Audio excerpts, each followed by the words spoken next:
la vie de consécration. Vous savez, il y a des personnes lorsqu'ils me voient aujourd'hui, lorsqu'elles me voient, elles se disent que l'onction que j'ai reçue, c'est tout simplement simple. Dieu m'a amené d'abord à cultiver avec lui une vie d'intimité personnelle. Dans cette vie, il y a plusieurs choses qu'il m'a demandé, telles que la sanctification, sainteté.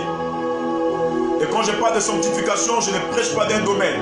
Je ne parle pas seulement du sexe, mais j'élargis le sujet sur tous les domaines. Sexuel, langage. L'Esprit de Dieu m'a demandé une sanctification totale, une consécration totale. Je vous dis, lorsque l'Esprit de Dieu va me demander de laisser mes études, je vais m'accrocher à lui, my God. Je vais m'abandonner à lui totalement. Et je pensais qu'avoir l'onction, c'était tout simplement, ok, être acclamé des gens, être ceci. Mais derrière une bonne onction, il y a des principes à respecter. Une onction sans principe est une onction diabolique. L'onction, dans l'onction, il y a des limites. Il y a des choses que tu dois faire, il y a des choses que tu ne dois pas faire. Et dans mon parcours ministériel, il y a des choses qu'il m'interdit de faire jusqu'à aujourd'hui. Il m'a amené à dormir au sol, dormir au sol, pour chercher la face de Dieu. J'ai dormi au sol pendant plus de 9 ans. Toi, tu cherches l'onction, mais tu ne sais pas ce que Dieu veut te faire. Tu cherches l'onction, tu ne sais pas ce qu'il faut faire avant de gagner cette onction. L'onction que Dieu veut de toi, ce n'est pas l'onction qui t'amène à parler en langue. Ce n'est pas ça. Nous avons mal compris. Ce n'est pas cette onction. Regarde la vie de Paul. Les gens que les serpents mordaient, rien ne les arrivait. Regarde la vie de Jésus. Quelqu'un qui guérissait les malades. Les derniers malades, si on était au temps de Jésus. Mais je vous dis, le coronavirus devait terminer depuis. Parce que c'est les chambres qui étaient remplies du Saint-Esprit. Donc, l'onction que Dieu veut te donner, ce n'est pas cette onction de Shiba Baba, Riba Baba. Non, ce n'est pas cette onction. Ce n'est pas cette onction de prier pour des gens qui ont mal à la tête. Le paracétamol peut guérir ça. Ce n'est pas cette onction de prier pour fabriquer le faux miracle. Non, ce n'est pas ça. L'onction que Dieu, c'est la capacité surnaturelle. Et cette onction-là va demander des sacrifices. Et dans mon parcours ministériel, il m'a amené, il m'a dit, prophète, tu dois faire un sacrifice. Aujourd'hui, je vous parle, ça me fait 10 ans, je ne connais pas le matin là. 10 ans. Je ne vous invite pas à aller dormir là-bas. Il me dit, allez dormir au sol comme moi. 10 ans, je ne connais pas le matin là. Il m'a dit, Emmanuel, je vais t'amener à une dimension extraordinaire. Mais pour que tu puisses atteindre cette dimension, pour que tu puisses atteindre cette onction, il faut d'abord que tu développes une relation d'intimité avec le Saint-Esprit de Dieu que je suis. Il dit, rapproche-toi plus de moi. Cache-toi plus de moi. 10 ans aujourd'hui, je dors au sol. 10 ans. Il n'y a pas de grande onction sans grand sacrifice. Est-ce que vous m'écoutez? Il n'y a pas de grande onction sans de grands sacrifices. 10 ans. Pendant 10 ans, je dors au sol. Je pleure. Seigneur, c'est grave. 10 ans jusqu'à aujourd'hui. Pour des gens qui veulent me connaître, 10 ans. Les premières années, lorsqu'il m'appelait au ministère, il va me demander de faire 3 ans de jeûne partiel. 3 ans. Je l'ai fait 3 années de jeûne partiel. Le Saint-Esprit m'a amené à aller le chercher sur des montagnes. Il a fallu que je me retire. Il a fallu que je me cache. Chercher la face du Seigneur. Écoutez, lorsque vous voyez les grands hommes de Dieu aujourd'hui, qui prêchent la parole avec puissance, avec des miracles, des signes qui accompagnent leur ministère, c'est pas facile, hein? C'est pas simple. Ces hommes de Dieu là ont eu un parcours ministériel. Ces hommes de Dieu ont payé le prix. Aucune personne ne peut avoir une grande onction s'il n'a pas à payer le prix. Tant que tu ne payes le prix, tu ne pourras jamais avoir une onction solide. Tant que tu n'apprends à te consacrer à la personne du Saint-Esprit, à t'attacher, à lui faire des sacrifices, décider, Seigneur, pour la prochaine dimension que je veux. Maintenant, j'ai besoin, je te donne toute cette année. Je décide cette année de chaîner. Je décide cette année de lire la Bible. Parce que lorsque tu cherches Dieu, c'est grave. On n'est pas seulement sorti comme ça. My God. On n'est pas sorti comme ça pour nous autoproclamer. On a travaillé dur. Et quiconque fait aller loin avec Dieu, quiconque veut avoir une onction solide, doit s'attacher à l'Esprit de Dieu. Mais dans une vie de consécration, dans une vie de sacrifice. Regardez l'histoire d'Ézéchiel. Dieu dit à Ézéchiel, si tu veux que je pardonne mon peuple, tu vas t'allonger pendant 1 an sur ton côté. Pendant 1 an. 1 an. gens sur ton côté. Parfois ça me fait rire lorsque je vois cette génération qui s'écrit, je veux l'onction. Cette génération qui s'écrit, je veux telle chose. Écoute-moi, un homme de Dieu peut te transmettre l'onction. Mais cette onction restera en toi en fonction du sacrifice que tu accompliras pour maintenir cette onction. Je vois des gens courir derrière les hommes de Dieu. Homme de Dieu là-bas, on part chercher l'onction. Il part, on impose les mains, on pose les mains. Après, quand il revient, ils sont toujours dessus. Pourquoi? Parce que Dieu te veut avec ton onction, toi.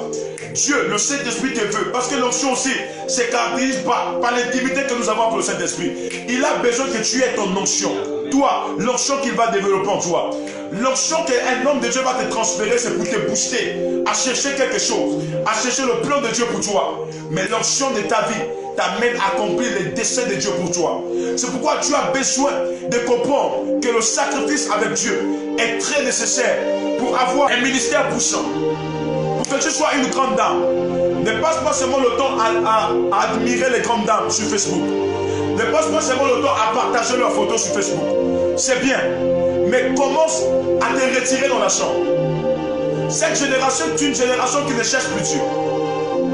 Je vous dis, nous avons cherché Dieu. Jusqu'à aujourd'hui, nous cherchons Dieu. Cherchons Dieu. Parce que c'est grave. Cette génération veut la facilité. Hein? Vous m'entendez? C'est une génération qui veut la facilité. À peine commencé, vous voulez une grande église, vous voulez les peuples. Écoutez, parce que la photo est dans le portable. Avant que je n'ai un peuple aujourd'hui, nous sommes environ 7000 personnes. 7000 personnes par culte. Parfois 5000, 7000, je crois, ou plus même. Avant de rassembler ces peuples-là. Aujourd'hui, certainement, vous voyez, le prophète Emmanuel, il rassemble des milliers de personnes. Des milliers. Tout récemment, les croisades qu'on a fait, c'est les 15 000 personnes. À Franceville qu'on part, c'est les 12 000 personnes. C'est vraiment des milliers de personnes. Parfois, on dépasse même ce nombre que j'ai dit là. Mais avant d'arriver à cette dimension, ça n'a pas été facile. J'ai commencé l'église avec 2 personnes. Avec une personne. Oui, moi aussi j'ai connu des hauts et j'ai connu des bas. J'ai connu des difficultés énormes. Je vous donne le témoignage d'un père en Afrique, Joshua Njila. Joshua Njila a fermé l'église plus de 5 fois. Dieu l'a dit que toi, je suis avec toi. Il l'ouvre, il ferme parce qu'il n'y a pas de gens. Il ouvre, il ferme parce qu'il n'y a pas de gens. Il ouvre, il ferme parce qu'il n'y a pas de gens.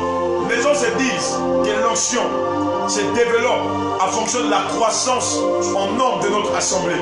Non, l'onction de Dieu se développe en toi en fonction de la croissance du nombre de personnes sauvées à Jésus-Christ de Nazareth.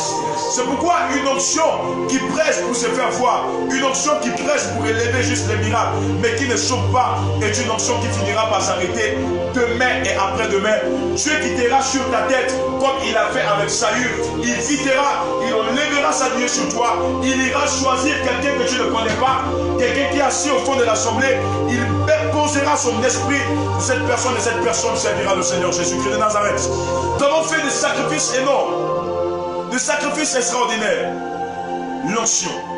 Pour comprendre l'onction, comprenez le Saint-Esprit.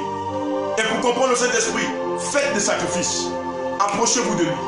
Je ne peux faire un jour sans être à côté de ma Bible. Sans être à côté de ma Bible. Je ne peux faire un jour sans être à côté de ma Bible. Je suis toujours à côté de ma Bible. Je dois toujours la lire. Je dois toujours regarder. Qu'est-ce que Dieu dit? Qu'est-ce que Dieu veut me dire? Je dois toujours prier. Je dois toujours être là. Écoute, tu ne peux pas avoir une onction explosive. My God. Sans au préalable avoir une grande vie de sacrifice. Combien de temps vous passez à lire la Bible? Combien de temps vous passez à jeûner et à prier? Cette année, le Seigneur m'a dit, tu iras faire un jeûne de plus de 40 jours. Regarde, tu n'es pas encore sérieux. C'est pourquoi Dieu ne peut pas t'utiliser. Parce que tu blagues avec le péché. En fait, dans une génération, on blague beaucoup avec le péché. Et lorsqu'un homme de Dieu dit sortez de la fornication, sortez de telles choses, on le prend pour un ennemi. C'est un mauvais. Or que ce sont ces choses qui tuent l'onction. Le Saint-Esprit m'a dit un jour, la meilleure manière d'attirer l'onction de Dieu, d'attirer l'Esprit de Dieu, c'est de lui donner la même atmosphère qu'il avait au ciel. Yes. Et quelle est cette atmosphère qu'il a au ciel? C'est une atmosphère de sainteté. Yes. C'est une atmosphère de purification. Dieu veut t'utiliser, il veut t'amener loin, mais tu blagues encore avec ta vie. Tu ne connais pas le Saint-Esprit, nous blaguons. Moi-même, je m'inclus dedans. Je ne suis pas digne, je ne suis pas saint. C'est le Saint-Esprit qui nous aide. Parce que nous blaguons encore avec l'onction de Dieu. On blague avec l'onction de Dieu. Si tu comprenais l'onction, c'est que l'onction de Dieu peut faire, c'est que l'onction de Dieu peut produire. L'onction de Dieu peut transformer tout un pays. Hein? Ça peut interpeller des cœurs. Ça rabaisse, les gens changent, les gens se répandent. Je parle bien d'une bonne onction. Mais tu n'arrives pas à recevoir cette onction. Pourquoi? C'est parce que tu blagues encore avec Dieu. On blague encore avec Dieu. Les Bibles sont là, mais on blague. Autant des apôtres, ils ne blaguaient pas avec Dieu. Autant de Benzen et d'Awosa, ils ne blaguaient pas avec Dieu. C'est les hommes de Dieu qui partaient faire les 40 jours de jeûne sur la montagne. Ils ne blaguaient pas. Autant de pères, comme les Adini Abala, c'est des hommes qui ne blaguaient pas. Ils voyaient leur femme peut-être qu'une fois dans le mois. Parce qu'ils étaient consacrés à Dieu. Tu veux l'onction, tu veux comprendre l'onction. Mais quels sont les sacrifices que tu fais? Est-ce que tu as décidé d'avoir une vie de sacrifice avec Dieu? Car ce que tu sèmes aujourd'hui, c'est ce que tu récolteras demain. Malara Toufata là-bas. Il y a des choses que j'ai sémées hier, que je récolte aujourd'hui. Les gens crient magie, les gens crient n'importe quoi. Mais Mikando l'Iklabla, j'annonce que l'onction de Dieu est sur le point d'arriver. C'est une onction, my God, Malarasu, une onction qui va surprendre les gens. C'est l'église qui a voulu blaguer avec elle-même. L'église a voulu blaguer avec son Dieu. Maintenant que l'église prend conscience, ce qui va se passer à cause de l'onction, alléluia, va épater et va étonner le monde entier. Parce que, my God, nous avons besoin de voir des prophètes authentiques. Même dans ce temps, alléluia, l'onction que Dieu veut en toi, c'est l'onction de la plénitude. Ça te remplit, ça t'inonde énormément. Il arrive des temps, moi je veux que tu sois à cette dimension où quand quelqu'un te touche, il sent l'onction, il tombe, il est projeté. Lorsque je vais recevoir mon baptême de l'esprit pour la première fois, je vais faire un travail d'1 semaine à sec. Et j'étais dans une chambre. Et dans la chambre, mes fils vont venir. Ils étaient à 7. Les 7, quand ils vont toucher le poignet, ils vont tous tomber. Ils vont tomber, ils vont se mettre à prophétiser. Et là, j'avais une dame qui est venue me poser quelque chose. Quand elle vient, elle touche la porte, elle aussi, elle tombe. Je sors, je vois les gens dehors. Ils sont allongés. Mais quand je sors, les personnes me regardent. Je dis, vous faites quoi là? Ils disent, mais depuis le matin, on est bloqué là. On a touché ta porte, on n'arrive plus à bouger. Je dis, pourquoi? Qu'est-ce qui s'est passé? On ne sait pas, mais on a senti une masse au-dedans de nous. J'ai dit, ça, c'est l'onction de Dieu. Alléluia. C'est pourquoi un homme de Dieu, doit faire attention avec ces choses. Il ne doit pas partager ces choses n'importe comment. Même ton mouchoir, tu ne dois pas donner ton mouchoir à n'importe qui. Parce que quelqu'un peut être projeté. Est-ce que je prêche à quelqu'un ici? Quelqu'un dit, par les sacrifices que tu fais, reçois l'onction de Dieu.